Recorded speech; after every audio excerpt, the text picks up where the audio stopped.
예수님 이름으로 기도하옵나이다. 아멘. 우리 십계명 말씀 계속 생각해 보고 있습니다. 오늘은 7계명 간음하지 말라. 이 간음하지 말라라는 이 계명을 이해할 때 우리가 보통 우리 주변에서 생각하는 음란한 것, 그것하고 조금은 다른 뜻이 있어요. 많은 부분에 법적인 부분들이 연결이 되어 있는 것이고, 그리고 이 계명을 중심으로 결혼 문제와 가정 문제, 이런 문제들이 함께 담겨져 있는 그런 뜻이기 때문에 간음하지 말라 이렇게 얘기했을 때 단순히 우리가 이 단어를 생각하면 금방 떠오르는 어떤 음란한 일들, 그런 것만 국한해서 이렇게 생각하시지 않고 조금 더 넓은 면에서 이 계명을 우리가 이해할 필요가 있습니다. 말씀이 조금 이게 배회할 수 있으니까 제가 결론적인 말씀 먼저 간단하게 드리는 게 좋겠다 생각이 들어요. 이 간음이라는 말을 두고 하나님께서 간음하지 말라 이렇게 얘기했을 때 이 모세 시대의 그 구약 시대, 그러니까 지금으로부터 거의 4,000년, 5,000년 이전의 세계, 그 사회입니다. 그 사회에서 간음하지 말라 이렇게 얘기했을 때의 그 뜻은 지금 우리 현대 사회에서 생각하는 것과는 굉장히 차원이 다른 내용이 있습니다. 첫 번째로는 예수님 당시에 벌써 수천 년 전이잖아요. 모세 시대의 그 계명은. 예수님께서 이 간음에 대한 계명을 해석하셨을 때에 두 가지 중요한 내용이 있습니다. 하나는 영적인 면에서 예수님께서 그 계명을 적용하셨을 때는 음욕을 품는 것까지도 다 간음이에요. 그러니까 그 기준으로 볼 때는 모든 사람이 다 간음한 사람입니다. 모든 사람이 다 그 계명에서 자유로울 수 있는 사람은 아무도 없어요. 그런데 실제로 간음한 여인을 붙잡아다가 놓고 바리새인들이 테스트하는 질문을 했잖아요. 어떻게 할까요? 계명은 이런 사람은 돌로 치라고 그랬는데 당신은 어떻게 가르칩니까? 예수님께서 너희 중에 죄가 없는 사람이 먼저 돌로 쳐라. 그러니까 아무도 거기에서 나선 사람이 없었고 다 돌을 놓고 돌아갔어요. 그리고 예수님께서 그 여인에게 너를 정죄한 사람이 있느냐? 없습니다. 나도 너를 정죄하지 않으니 돌아가서 다시는 죄를 범하지 마라. 그러니까 하나님께서 갖고 계신 기본적인 입장은 실제로 범법을 행한 그런 경우에 대해서 하나님께서 굉장히 관대한 모습을 보여주고 계세요. 그리고 바라시는 것은 돌아가서 다시는 같은 죄를 범하지 말아라. 이렇게 말씀을 하시거든요. 그러니까 지금 이 문제는 예수님께서 이 문제를 말씀하실 때는 보다 더 어디에 포커스를 두고 있느냐면 간음을 그 당시에 할 수밖에 없었던 그 여인과 같은 입장, 이런 제도와 그 상황을 만들어내는, 산출해내는 그런 구조, 이런 것에 더 많은 관심을 예수님 갖고 계셨어요. 그래서 아내를 내어버리면 이는 그로 간음을 하게 만드는 것이요, 버려진 여자에게 장가를 들면 이는 또한 간음한 것이다. 그러니까 아내를 내어버리는 것을 그 사람으로 간음을 하게 만드는 것이다. 그러니까 이 점에 대해서 굉장한 질책을 하시는 거예요. 그러니까 그것은 어디에다 배경을 두고 있느냐면 그 당시에는 여성의 인권이라는 건 거의 없다고 생각할 그런 정도였습니다. 남자들은 그 당시 뭐 다른 사람들은 말할 것도 없고 바리새인들 중에 두 파가 있었는데 그 중에 힐렐파 같은 경우는 어떤 전통을 가졌냐면 무슨 이유든 간에 아내를 버릴 수 있는 권리가 남자에게 있다고 생각을 했어요. 그래서 아내를 버리는 거는 그냥 어떤 이유든 갖다 대기만 하면, 허락을 해주기만 하면 그러면 아내를 버릴 수가 있었어요. 그럼 버려진 아내는 어떻게 돼요? 버려진 사람은 그 당시에는 하나님께서 계명의 많은 부분에 가난한 자를 구제하는 그 구제의 대상 중에 언제나 가난한 자, 과부, 어린아이, 언제나 그 대상에 들어가 있었다는 이야기는 여자 혼자서는 살아갈 방법이 사실 없었다는 거예요. 그리고 여자는 어떤 취급을 받았느냐면 여자는 그냥 남자로서 그냥 언제라도 버릴 수 있는, 자기 마음에 들지 않으면 버릴 수 있는 그런, 그 당시로는 그런 존재였고, 그게 왜 그러냐면은 사회적인 구조가 그 당시는 힘만 있으면 옆에 나라에 가서 침략을 해가지고 각종 필요한 것들을 뺏어오는 게 다반사였어요. 그러니까 부족과 사회, 국가를 지키기 위해서는 남자들이 있어야 돼요. 그러니까 인구를 조사할 때는 남자의 수만 평가를 합니다. 남자 중에서도 전쟁에 나갈 수 있는 남자. 예수님께서 오병이어로 5천 명을 먹였다 했을 때 그 5천 명의 카운트는 남자들만이에요. 장정들만.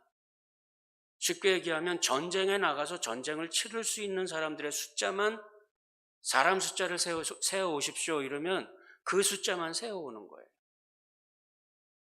그래서 5천 명이 모였다 그러면 대충 한 2만 명 정도 모였겠구나, 이렇게 우리가 추산을 하는 거죠.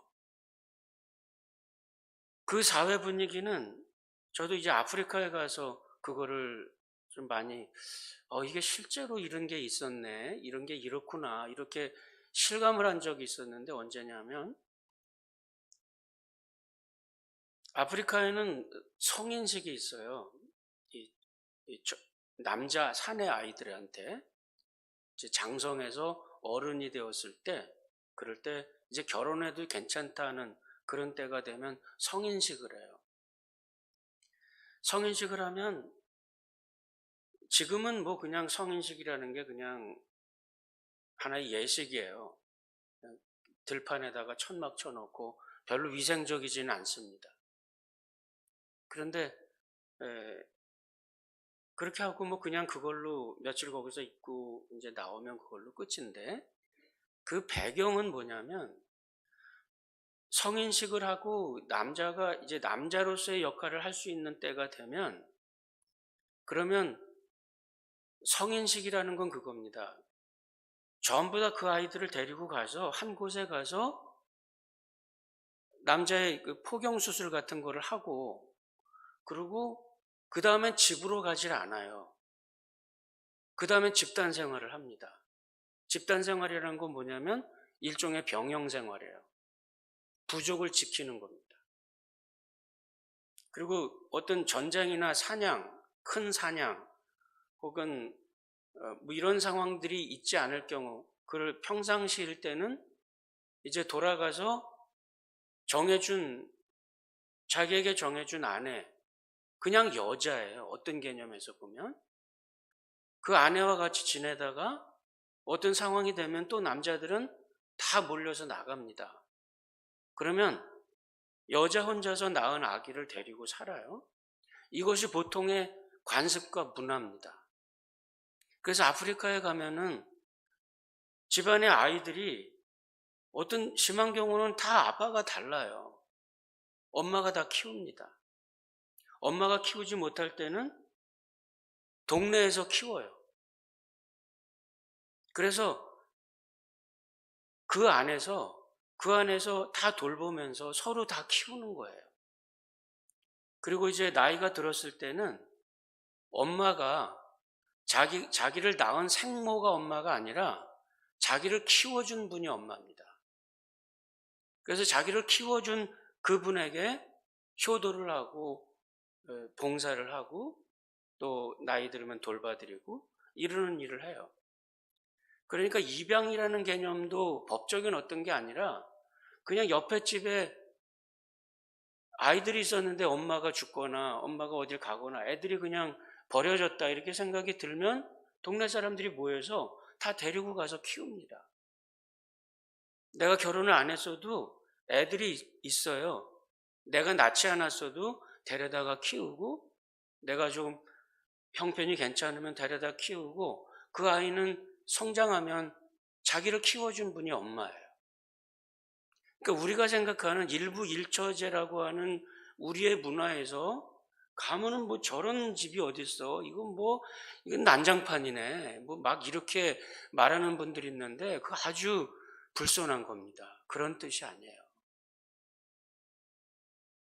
그들대로의 그런 문화를 갖고 있어요.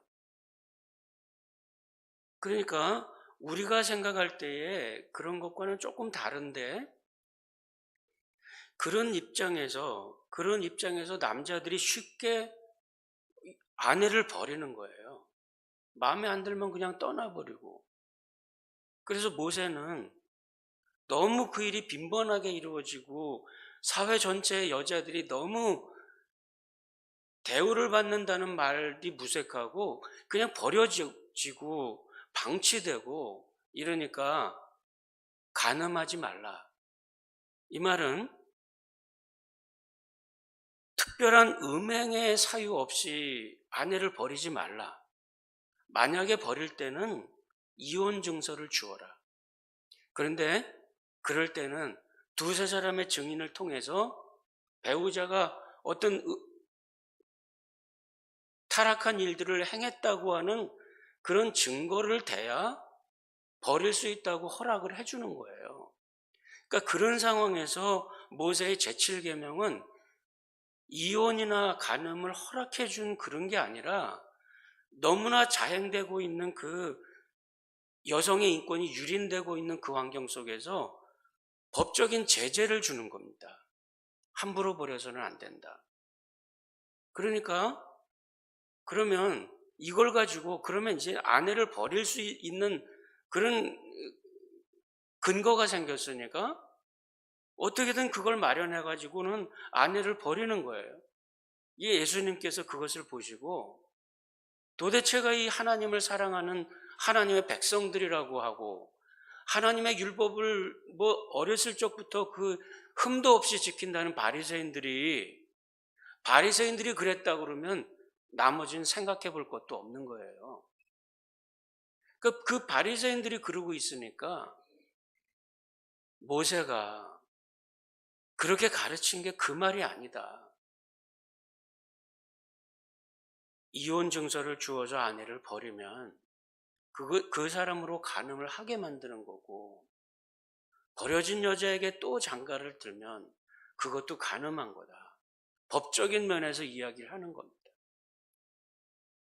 그러니까 그렇게 하지 말아라. 그리고 간음이라는 잣대를 놓고 여자들을 그냥 수도 없이 우리 쉽게 얘기하면 마녀 재판 같은 거예요. 뭐 그냥 이상한 꼬투리 하나 갖다 놓고 그냥 나쁜 여자로 만들면 그냥 그렇게 남편이 그렇게 만들었다 그러면 보호를 받지를 못해요. 죽음까지 가는 거예요. 이런 게 도대체 어디 있는가? 그런 간음이라고 하는 잣대를 놓고 보면 사람들은 다 똑같다. 우리는 다 똑같은 사람이다. 그러니까 하나님도 정죄하지 않고 용납하고 용서하시는 거예요. 그거를 뛰어넘을 수 있는 성인은 없어요. 그러니까 그 점에서 지금 예수님께서 간음이라는 계명을 놓고 하시는 말씀과 모세가 간음이라고 하는 이 7계명을 제정한 그 모든 환경과 배경들을 보면 여기에는 그 제도적인 뜻들이 여성의 인권을 보호하고 보장하고, 더 거슬러 올라가면 하나님께서 세우신 언약,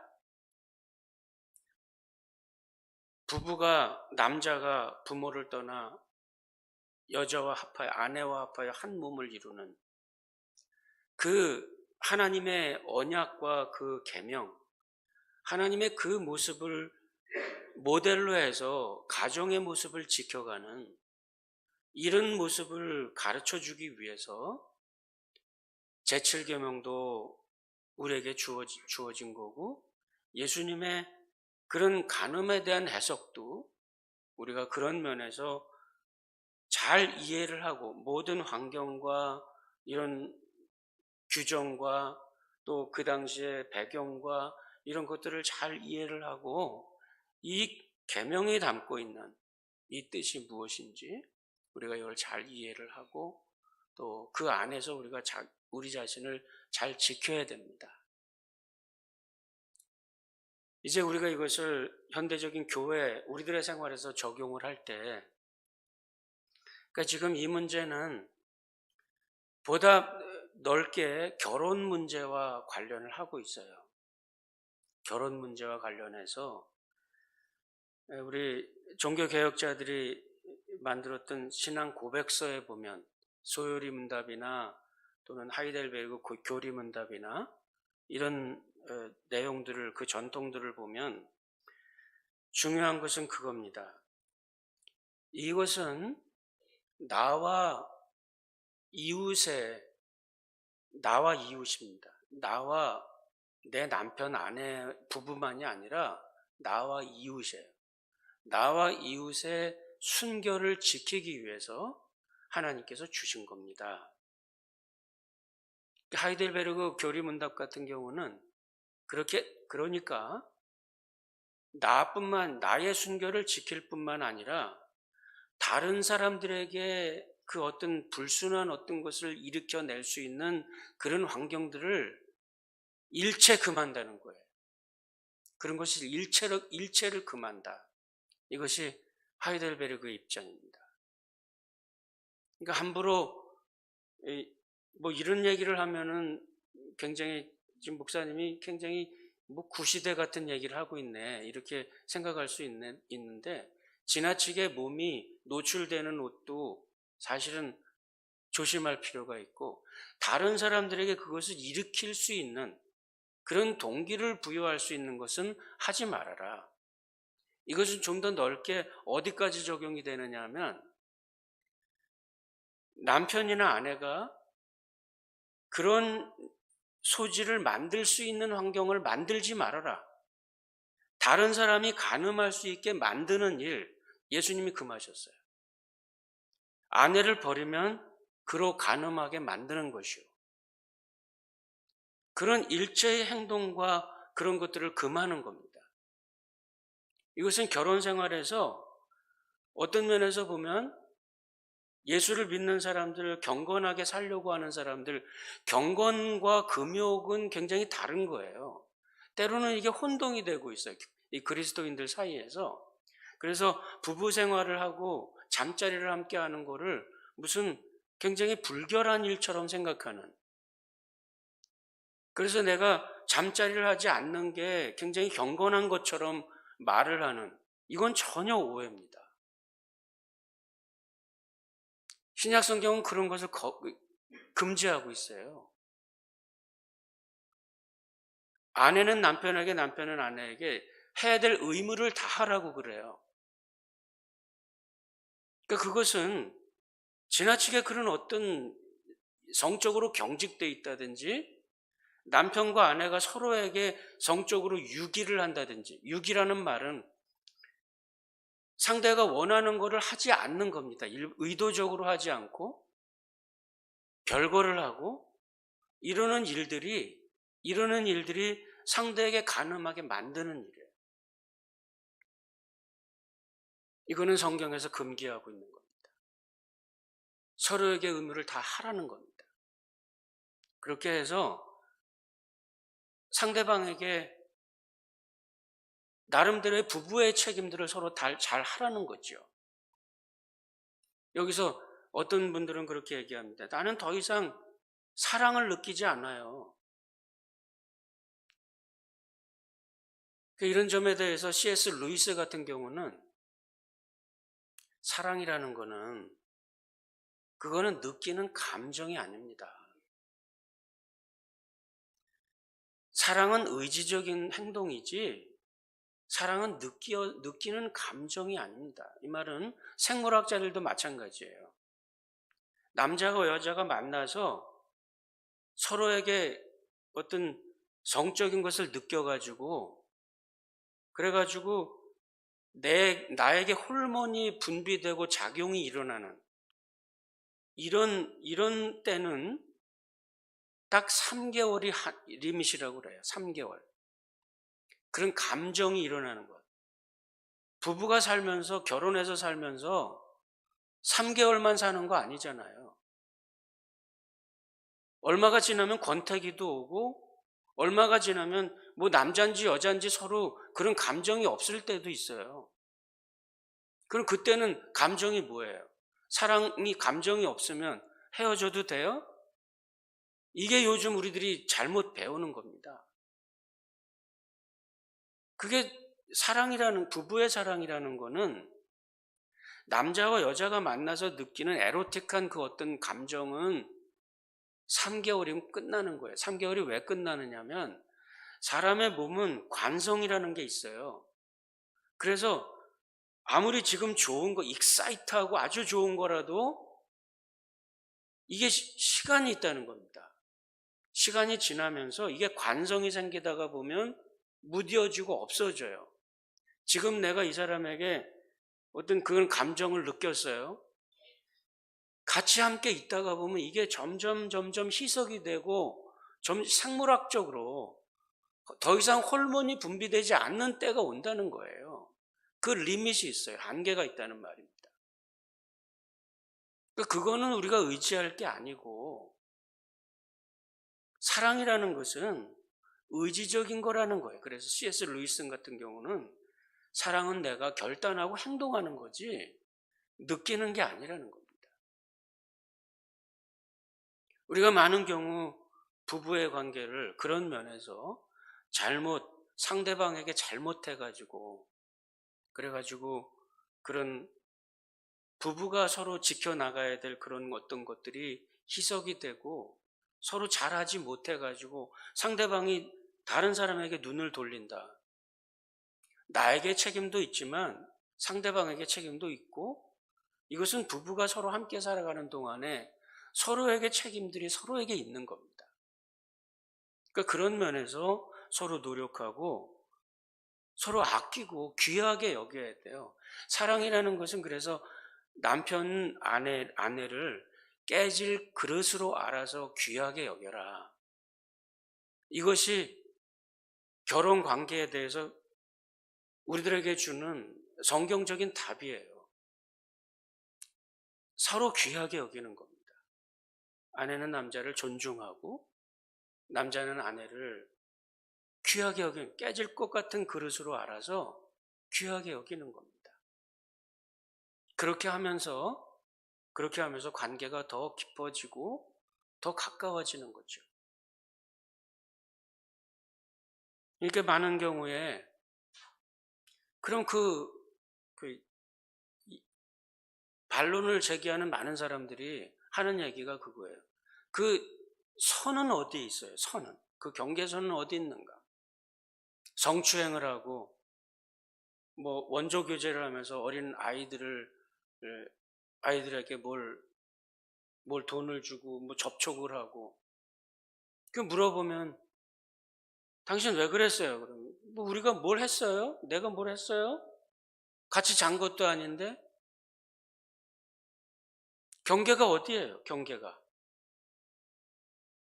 부부가 서로 같이 부부 생활을 하고 결혼 생활을 하고 있는데 남편이나 아내가 뭐 다른 사람에게 더 관심이 있어요. 그렇게 하다가 보면 부부관계가 소원해져요. 그럼 당신 왜 그래? 그러면 내가 뭘 했는데? 내가 뭘 했는데? 가서 차 한 잔 마신 게 잘못이야? 그러나 그런 일들이 상대방에게 부부 서로에게 잘 집중하지 않을 때, 그럴 때 다른 사람에게 관심이 가고, 보통 이런 말들을 우리 쉽게 하는 말로 플라토닉 러브라고 그러죠. 플라톤이 얘기한 것, 서로 정신적인 사랑, 이런 정신적인 사랑이 어디 있어요? 뭐 생각만 하고 그런 것은 이미 예수님 말씀하셨 이미 가늠이다 이렇게 얘기해요. 그 부부가 함께 살아갈 때에 어떤 이유에서든 간에 아내를 버린다. 요즘 말로 하면 이혼을 하는 거죠.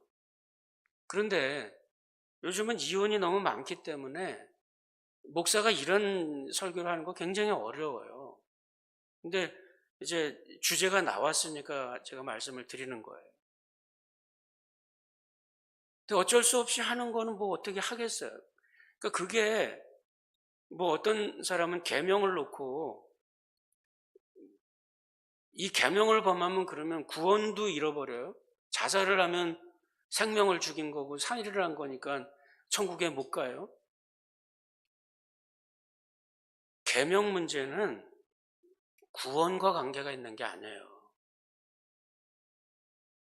우리가 예수를 믿고 구원받는 거는 예수를 믿고 구원받는 거지 계명을 지켜서 구원받는 게 아닙니다. 그러니까 그 문제는 늘 혼돈해서는 안 돼요. 뭐 예를 들어서 어떤 사람이 베리칩을 손목에다가 뭘 받았다고 베리칩을 받았어요. 이 사람은 구원을 못 받아요? 구원 문제는 우리가 하고 말고의 문제가 아니에요. 예수를 믿었는지, 그리고 계명을 지킨다는 것은 예수를 믿은 자의 삶을 보여주는 걸 말하는 거지, 그것이 실패했다고 해서 하나님이 우리에게 주신 구원이 실패하는 건 아니거든요. 그러니까 그 점에서 이런 계명을 범하는 문제가 무슨 우리의 구원 문제와 관련되어 있는 게 아니기 때문에 이 모든 디테일한 것들은 윤리적인 거예요. 윤리적인 거라는 말은 여러분이 선택해야 된다는 말입니다. 그 라인이, 이 규정 라인이 요거 넘어가면 되고 요거는 안 되고 이런 게 아니라 이미 예수님께서 음욕까지도 가능으로 결정을 하셨다는 거는 이미 타락한 사회 속에서 우리는 다 그 가운데 있어요. 하나님의 잣대로 적용을 하면 우리는 누구도 그 앞에 설 사람이 없습니다. 그런데 우리가 구원을 입은 하나님의 사람으로 어떻게 살아갈 건가? 내가 간음이라는 명제를 놓고 나는 얼만큼 지키고 얼만큼 못 지킬 건가? 그건 여러분이 선택해야 돼요. 목사가 답을 주는 게 아닙니다. 여러분이 선택해서 순종을 하려고 그러는데 안 되는 건 어떻게 할 수 없죠. 뭘 어떻게 하려고 그러는데 노력을 해보는데 하다가 안 됐어요. 그럼 할 수 없는 거죠. 그러나 최소한도 노력하고 애를 쓰는 거죠. 부부관계도 마찬가지입니다. 목사가 여러분들에게 어떤 규정을 주는 거 아닙니다. 하나님 말씀이 이런 거니까 그 선택은 여러분이 하시고 그 순종은 여러분의 몫입니다. 내가 얼만큼 아내에게 충실하고 남편에게 충실할 건가? 안 되는 거 어떡하겠어요?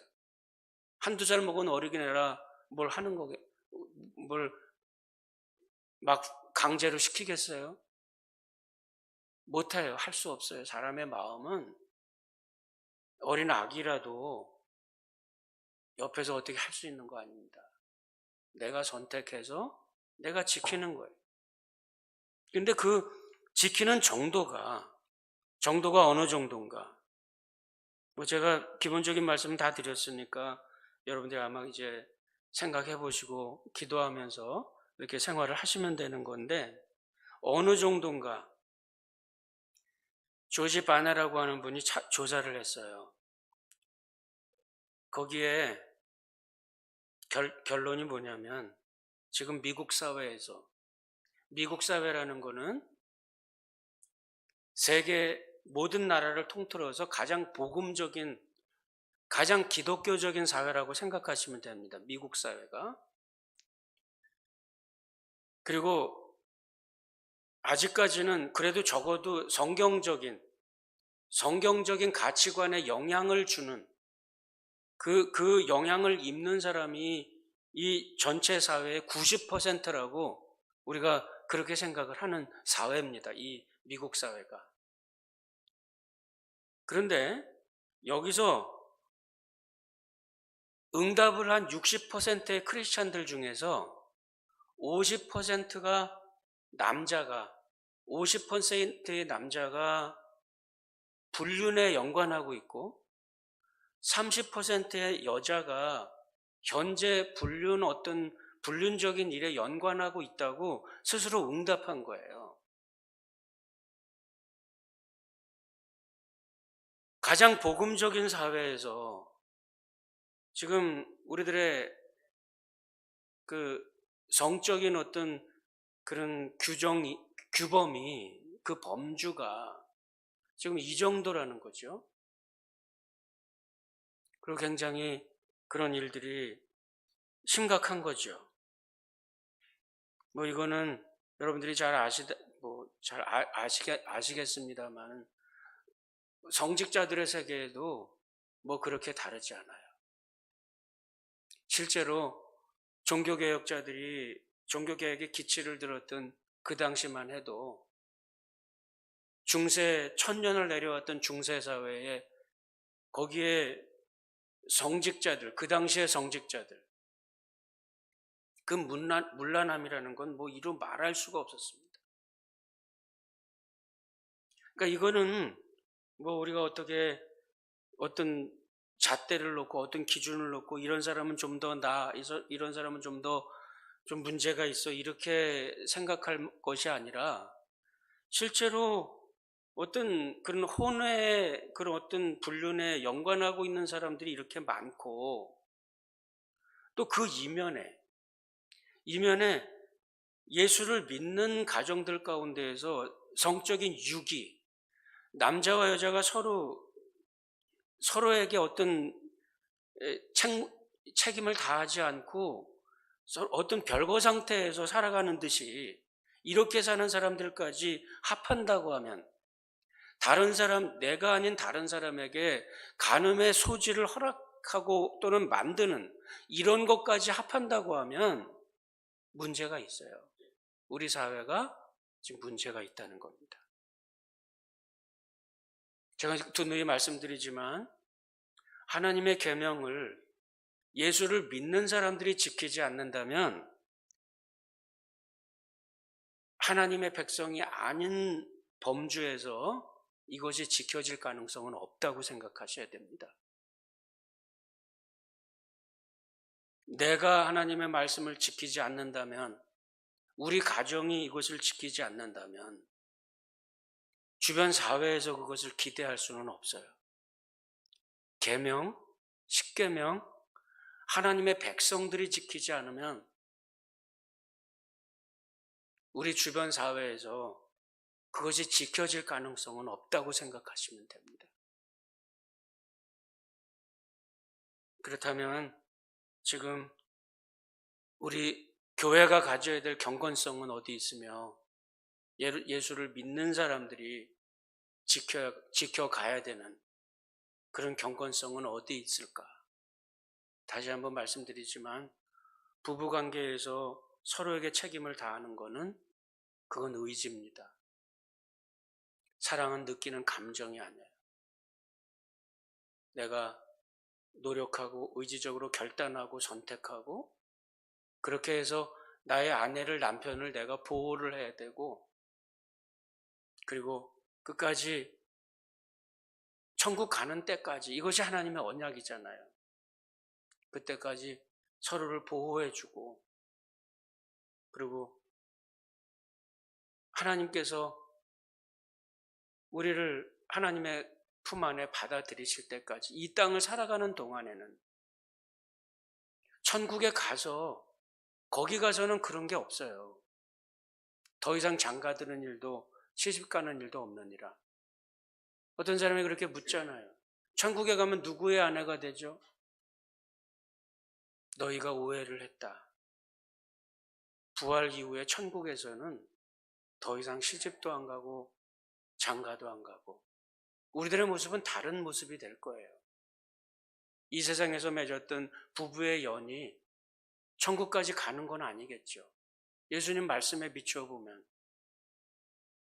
여기서 사는 동안에는 우리가 그 은혜 가운데, 그 믿음 가운데 살아가고 서로 돕는 배필이 돼서 죽는 순간까지 그저 실패하지 않고 서로 돕는 사람으로 잘 맺어진 한 몸으로 맺어진 그 관계 가운데 잘 그렇게 그러다가 천국에 가는 거예요. 이것이 하나님께서 이 땅을 살아가는 동안에 우리에게 주신 선물이고, 혼자 지내는 게 너무 외로우니까 부부의 관계를 맺어주시고 그 서로 힘이 돼서 살아가도록 그렇게 하나님께서 맺어두신 거예요. 그것은 감정으로 하는 일이 아니고 마음에 들지 않는다고 버리는 일이 아닙니다. 적어도 예수를 믿는 사람들, 간음하지 말라. 이 계명이 주는 것은 단순한 성적인 타락, 그런 것을 하지 말라 이런 뜻이 아니라, 그것만이 아니라 그걸 포함해서 전체적인 가정의 문제, 결혼의 문제, 또 우리가 이 땅을 살아가는 동안에 부부로 이렇게 묶어두셔서 서로 힘이 돼서 서로 친구가 되고 좋은 힘이 돼서 우리가 힘든 세상을 잘 걸어갈 수 있도록 하나님께서 주신 선물이다. 이렇게 생각하고 그것이 은혜로 생각하고 그것이 감사가 되고 또 이것이 평생 살아가는 동안에 참 잘됐다. 하나님께서 참 좋은 인생에 나에게 좋은 선물을 주셨다. 이런 마음으로 서로를 귀하게 여기고 단순히 뭘 하지 말아라, 타락하지 마라 이런 뜻만이 아니라 그 안에 하나님의 두신 복음을 잘 보고 은혜가 뭔지를 생각하고 그리고 그 안에서 풍요롭고 또 자유롭게 그렇게 지내도록 하는 게 그것이 가정의 모습입니다. 적어도 우리 교우들 가운데 우리들 가운데에는 하나님께서 주시는 그런 은혜가 가정을 통해서 잘 찾고 발견하고 여러분들의 모든 관계가 그 안에서 풍성하게 그렇게 될 수 있기를 바랍니다. 기도합시다.